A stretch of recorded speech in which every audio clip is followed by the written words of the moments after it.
Jules' storyline is driven by grief, but it quickly turns into something darker.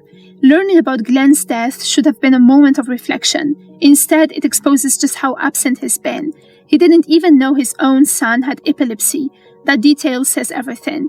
Jules wasn't just distant, he was disconnected. And instead of changing, he doubles down. His confrontation with Sylvie reveals who he really is now. He kidnaps her, forces her into silence, threatens her family, rewrites reality.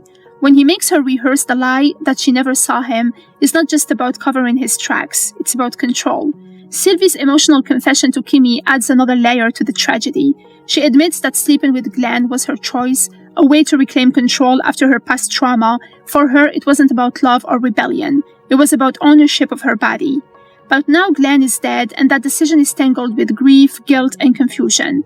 And the most painful part, she tells the truth, but not the whole truth. She opens up about Glenn, but stays silent about Jules. That silence becomes symbolic of the finale itself. Truth exists, but it's buried under fear.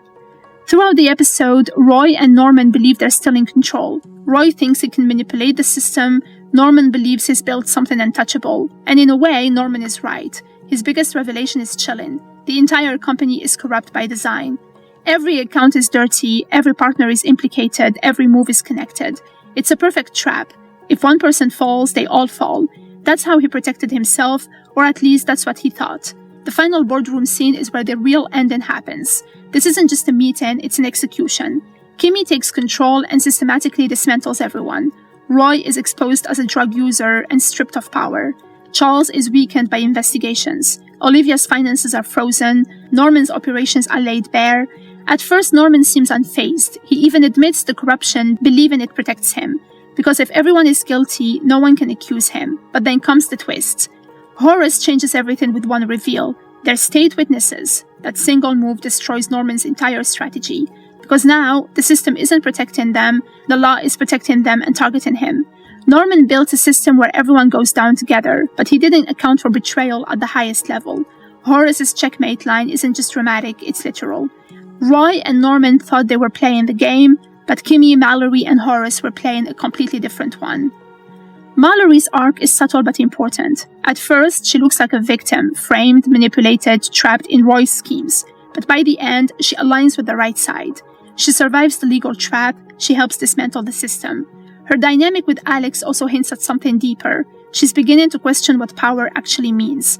Not control, not dominance, but choice. Still, the suspicion around Alex reminds us trust is fragile in this world and nothing is ever fully resolved. The finale of Beauty in Black isn't about victory, it's about exposure. Every character is revealed for who they really are. Jules hides behind control and violence. Sylvie hides behind silence. Roy hides behind arrogance. Norman hides behind systems. Kimmy steps into power through truth. But even winning comes at a cost, because the system they destroyed, they were part of it. By the final moments, the Empire is collapsing, but the damage is already done. Lives have been destroyed, trust has been broken, trauma lingers beneath every decision. Kimmy, Mallory, and Horace may have outplayed everyone, but they didn't escape the consequences. And Jules is still out there, still dangerous, still holding onto secrets that could destroy everything all over again. The ending leaves us with one unsettling truth. In a world built on corruption, taking down the system doesn't make you clean, it just means you survived long enough to change the rules.